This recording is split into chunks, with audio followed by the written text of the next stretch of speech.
যেই ব্যক্তিটা আমাদের বাংলাদেশের মানুষদেরকে কামলার ছেলে বলে গালি দিয়েছে, ওই ব্যক্তির সঙ্গীত আমাদের স্বাধীন দেশের জাতীয় সঙ্গীত হয় কিভাবে?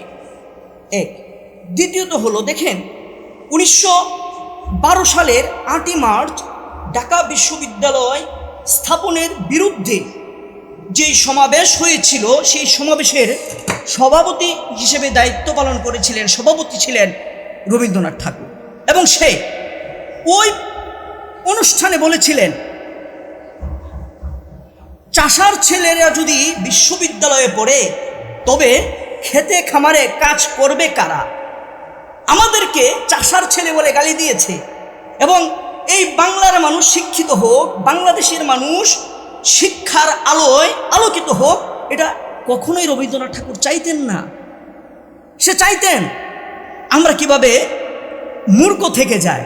যেই ব্যক্তি বাংলাদেশের মানুষদেরকে মূর্খ বানানোর জন্য আন্দোলন করলো, সভা সমাবেশে বক্তব্য দিল, সেই ব্যক্তির সঙ্গীত যারা পরিবর্তনের পক্ষে না, মনে করতে হবে এরাই হলো প্রকৃত রাজাকার। গতকালকে আমি একটি লাইভ অনুষ্ঠান করেছিলাম, জাতীয় সঙ্গীত পরিবর্তন করা জরুরি কেন। আর আজকে আলোচনা করব জাতীয় সঙ্গীত পরিবর্তনে অ্যালার্জি কাদের। প্রথমে আসি, জাতীয় সঙ্গীত পরিবর্তনে অ্যালার্জি কাদের। দেখেন, আমি গতকালকে তথ্যভিত্তিক কিছু আলোচনা করেছিলাম যে কেন আমাদের জাতীয় সঙ্গীত পরিবর্তন করা জরুরি।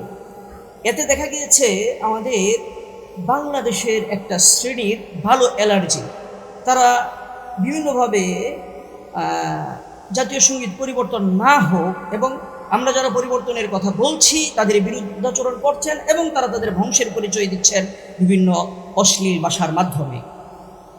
দেখেন, আমরা যদি রবীন্দ্রনাথ ঠাকুর হিন্দু হওয়ার কারণে আমরা জাতীয় সঙ্গীত পরিবর্তনের পক্ষে থাকতাম, তাহলে অবশ্যই আমরা জাতীয় সঙ্গীত পরিবর্তনের ক্ষেত্রে শুধু হিন্দুত্ববাদকে বোঝানোর জন্য এর বিরোধিতা করছি না। আমরা বিরোধিতা করছি যেহেতু এই জাতীয় সঙ্গীত ইমানের বিরুদ্ধে হয় এবং এই জাতীয় সঙ্গীতটা মূলত ইমানদারদের কলিজায় রক্তক্ষরণের নামান্তর। সেই জন্য যদি রবীন্দ্রনাথ ঠাকুর হিন্দু হওয়ার কারণে আমরা বিরোধিতা করতাম, তাহলে আমরা জাতীয় পতাকা পরিবর্তনের কথা বলতাম। কারণ জাতীয় পতাকার নির্মাতাদের মধ্যে হিন্দুদের অংশগ্রহণ আছে। কাজে আমাদের দেশ স্বাধীনের ক্ষেত্রে হিন্দু মুসলমান সবার যেমন সমান অধিকার আছে, স্বাধীনতা উপভোগ করারও সবার সমান অধিকার আছে। আমরা বলেছি যেই ব্যক্তিটা মূলত আমাদের বাংলাদেশের বিরুদ্ধে অবস্থান নিয়েছে এবং যেই ব্যক্তিটা আমাদের বাংলাদেশের মানুষদেরকে কামলার ছেলে বলে গালি দিয়েছে, ওই ব্যক্তির সঙ্গীত আমাদের স্বাধীন দেশের জাতীয় সঙ্গীত হয় কিভাবে? এক।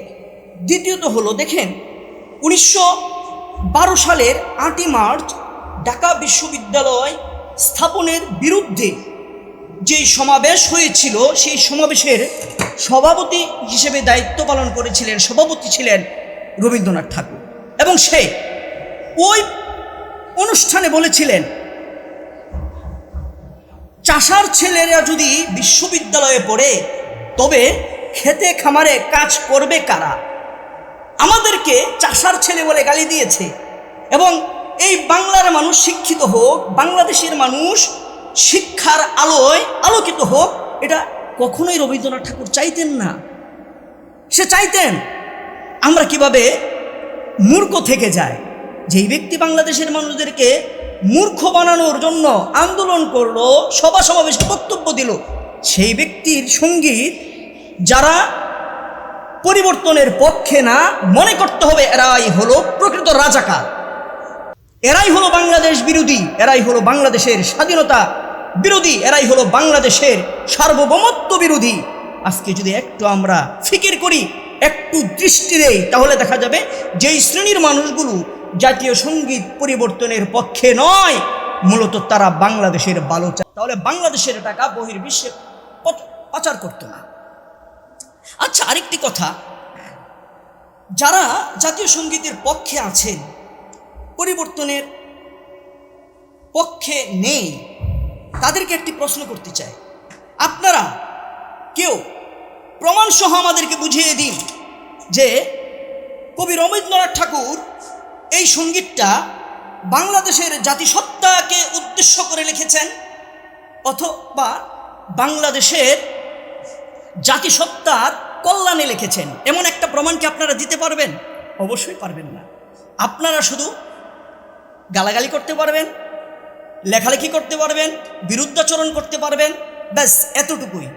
আর একটু ঘাটতারার মতো উল্টা ন্যায় করতে পারবেন, এটাই আপনাদের বংশের পরিচয়।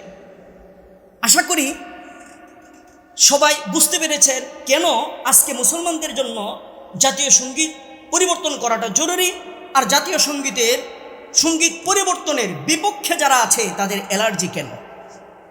আরেকটা বিষয় দেখেন, আমাদের দেশে এমন অনেক দৃষ্টান্ত আছে, মুসলমানের ঘরে জন্ম হয়েও আজকে নাস্তিক, মুসলমানের ঘরে জন্ম হয়ে মুসলমানের দাবি করেও আজকে ইসলামের বিরুদ্ধে কথা বলছে, এই সংখ্যার অভাব নাই। আর তাদেরই একটা অংশ হলো আজকে যারা জাতীয় সঙ্গীতের পক্ষে কথা বলছে। কারণ এই জাতীয় সঙ্গীতে শিরিক আছে। আমরা যারা মুসলমান তাদের ইমানের সম্পর্ক, আমাদের সন্তান স্কুলে যাবে, কলেজে যাবে, ভার্সিটিতে যাবে, তারা এই শিরকি সঙ্গীত বলতে বলতে ক্লাসরুমে যাবে, শিরকি সঙ্গীত প্রতিদিন তারা বলবে, এটা আমরা কখনো ইমানদার হয়ে চাইব না। কাজেই এমন একটি সঙ্গীতকে জাতীয় সঙ্গীত হিসেবে পুনরায় স্বীকৃতি দেওয়া হোক, যে এই সঙ্গীতটা হবে দেশের চেতনা, মুক্তিযুদ্ধের চেতনা থাকবে, দেশের ভালোবাসা থাকবে, যে কোনো সময় পাঠ করার দ্বারা আমাদের ইমানি চেতনা বলিয়ান হয়ে উঠবে, আমাদের দেশপ্রেম জেগে উঠবে, আমাদের মধ্যে মাতৃত্বভূমির স্বাধীন সার্বভৌমত্ব রক্ষার যে ভালোবাসা সেটা জেগে উঠবে। আশা করি এই কাজটি আমাদের বর্তমান দায়িত্বশীল যারা আছেন তারা করবেন।